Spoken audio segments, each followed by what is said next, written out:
一般这种摄影棚会架设多台录影设备，同时在多个位置也会有多台收音设备。在节目审查阶段，工作人员发现，节目录制时，全场一共录到了192声咳嗽，当中32次来自抢快区，有19次咳嗽是很明显的。这些咳嗽声都来自一个叫做 Taekwon 的参赛者，这个人是大学讲师。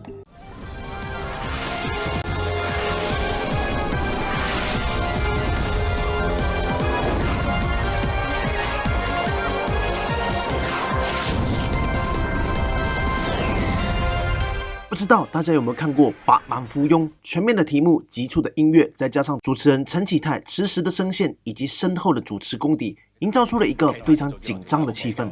这个节目相信很多香港、澳门的朋友都看过吧，几乎占据了当时整个黄金时段。简单的说一下《百万富翁》的规则，这是一个问答游戏。首先会从报名表中选出10名参赛者，参赛者需要在抢快环节中将问题的答案按次序排出。回答正确且速度最快的参赛者即可以参加挑战100万奖金环节。每答对一题，则可进入下一题，一共15题。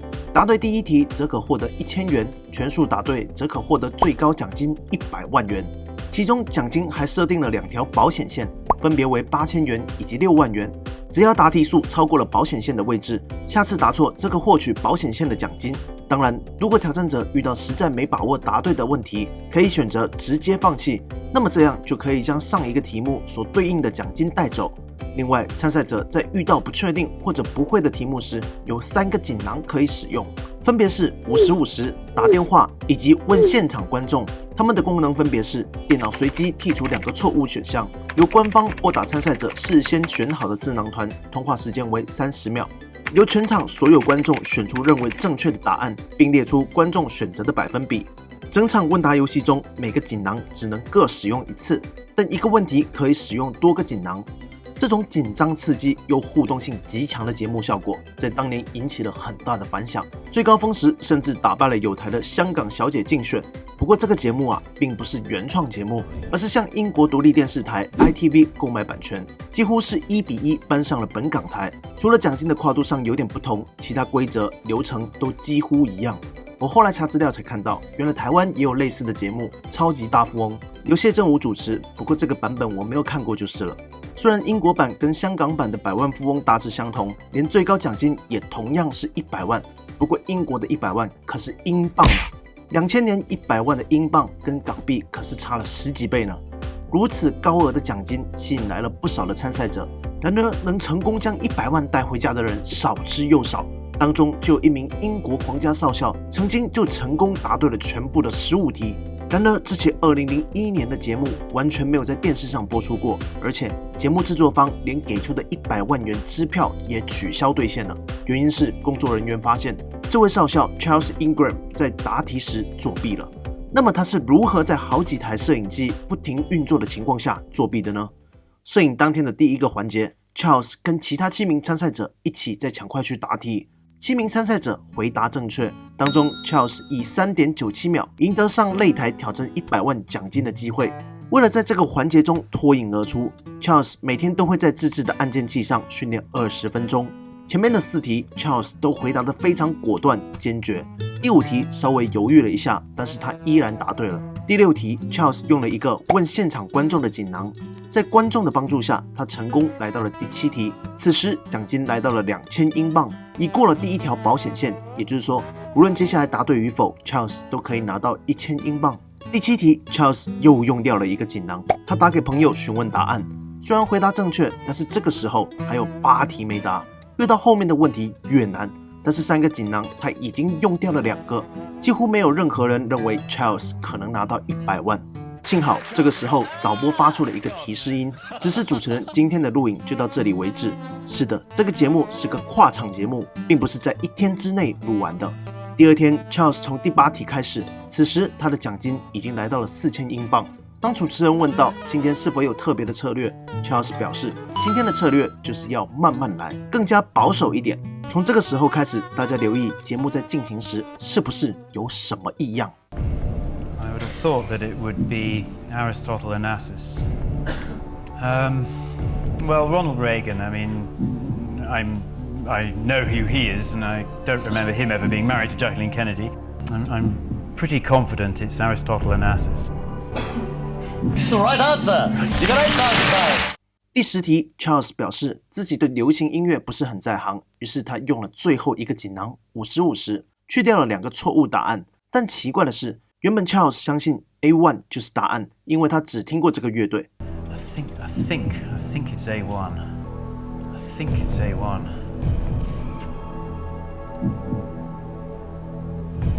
I think I'll go for A1. I'm going to go for A1. A1 or Craig David. 然后突然间 ，Charles 说自己在家里猜题的时候，80%都是错的，所以他突然改了选项 D， 然后他就对了。相信大家看了这2题之后，应该已经发现了很不寻常的来自 Charles 的妻子以及背后的咳嗽声了吧？是的，节目制作方认定 Charles 作弊的方法就是通过咳嗽声来确定正确答案。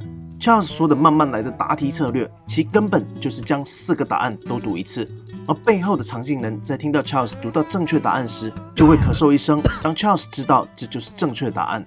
不信是吧？接下来的几道题目就更为明显了。此时 Charles 已经答对了10题，已越过了第2条保险线32000英镑。接下来无论答对与否，他最低都能拿走32000英镑。接下来的4题，因为没有了锦囊 ，Charles 都是把4个选项都读一遍，让同伙来选择正确答案。I mean, it could be any of them, really. But I think it's cricket. But I'm not sure. But the reason I think it's cricket is... 听到了吗？连续2个咳嗽跟在了选项 D 的後面，而在他读出其他选项后是没有咳嗽的。Could be lawn tennis. It might have been lawn tennis. Maybe it was polo. I'm doing this again, sorry. I think it's least likely to be rugby union, I would have thought. Rugby union, polo, or cricket? I think if I had to guess, and I can, I think can on I'd this. take cricket. 毫无疑问，他又对了。I think it was Holbein. It's Holbein. Sure, it was Holbein. Damn it. So I just rethink this for a second.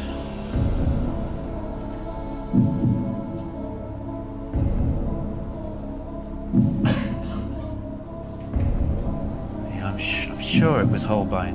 Sure of it. Yeah, I think I'm gonna go for Holbein. 其他几个选项后面没有咳嗽的画面我就不再放了，我会把原始影片的连结放在资讯栏里，有兴趣的可以去看一下。You just won 125,000 pounds. 第14题关乎50万英镑的这个问题 ，Charles 似乎也发现自己一直把4个选项都读出来，这种作弊方式好像有点明显，所以在这题上，在他坚持选项 C 的时候，大家仔细听。I think it's Berlin.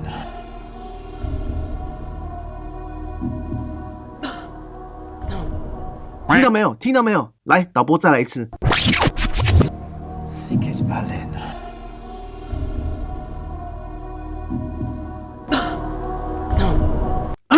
No， 很明显了吧？从 Charles 的表现来看，他非常不肯定这个问题的答案。照正常人的逻辑来讲，如果不答，选择带走已答对的题目所对应的奖金，那么他就能带走25万英镑。如果答错，他就只能带走32000英镑。这也是主持人一直在跟 Charles 强调的事情。我相信大家也都会选择止步于此吧。但是 Charles 依然选择继续答题。最后 Charles 还是延续之前的策略，将4个答案读了一次，而咳嗽声紧跟在了巴黎这个选项。And I think it's Paris. 毫无疑问，又答对了。最后一题，奖金来到了100万英镑。一样 ，Charles 又说自己不太清楚答案，连主持人都忍不住吐槽了。Charles, you haven't been sure since question number 2.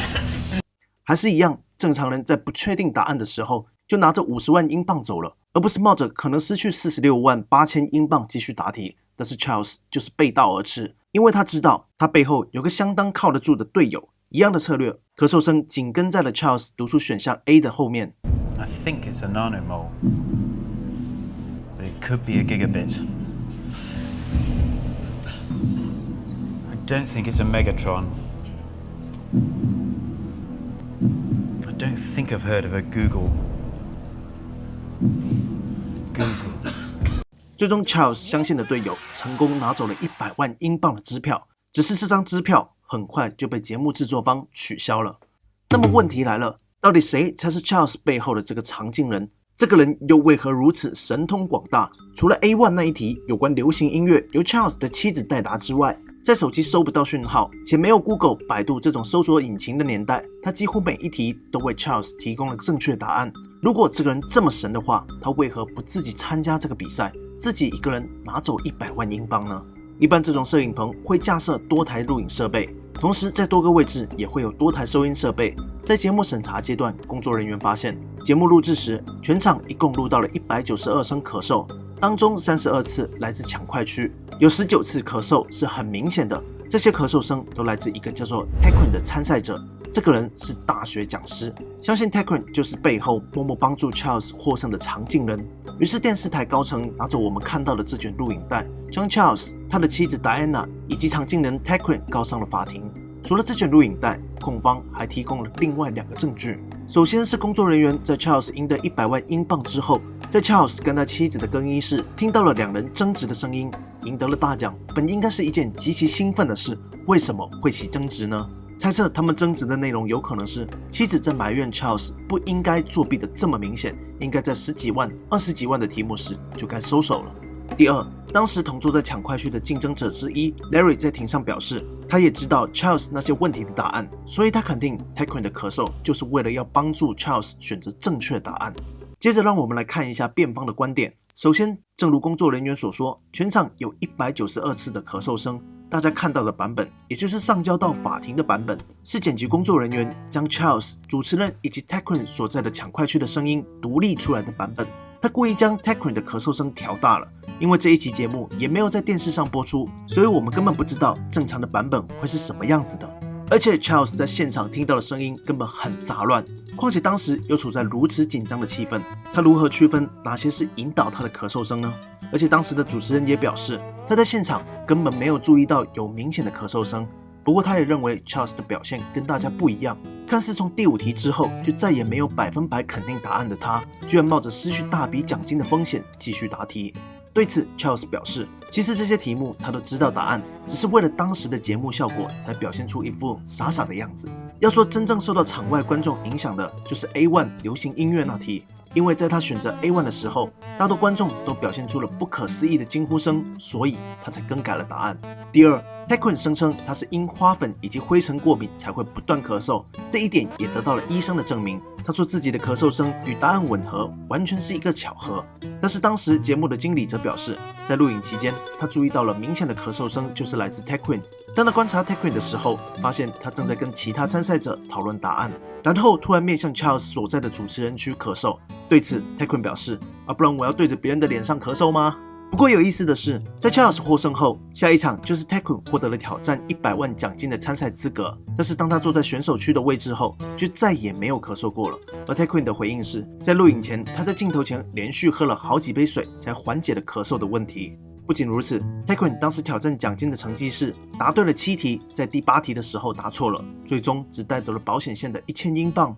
这里还有一个问题 ，Taquin 跟 Charles 是如何认识的？警方发现 Charles 参赛时不是分了2次录影吗？第一次录影结束的当天晚上 ，Diana 跟 Taquin 有过短暂的电话联系，相信他们就是在这次联系中讨论了作弊的方法。对此 ，Diana 表示，在英国有不少人都想拿走这100万英镑，于是他们组建了一个智囊团，共同学习，共同勉励。Diana 跟她的弟弟也是这个节目的狂热粉丝，曾经也都坐上了这个挑战的位置，2人都拿走了32000英镑。而 Taquin 也属于这个智囊团，当时只是看到了熟识的名字，打了个电话，大家互相鼓励一下而已。然而，纵使辩方的答复再如何完美，法院最终依然判定3人欺诈罪名成立。Charles 两夫妇被判处18个月监禁，缓刑2年 ；Taquin 只是判处12个月监禁。另外，3人均被罚款15000英镑，还有1万英镑的起诉费用，还要支付辩护费用，这让他们3人总共喷出去了115000英镑。可以这么说，虽然被定罪了，但是最终是用金钱换回了自由身。没想到，就在同年底 ，Charles 又被卷入了一宗保险欺诈案，他涉嫌隐瞒索赔时被保险公司告上了法庭。在这2起事件之后，陆军委员会强制让服役了16年的 Charles 辞去少校职务，但表示并不会影响他的养老金权利。Charles 也速度面临破产的危机。直到今天 ，Charles 依然表示他并没有在节目中作弊，也依然在寻求上诉的机会，以还自己清白。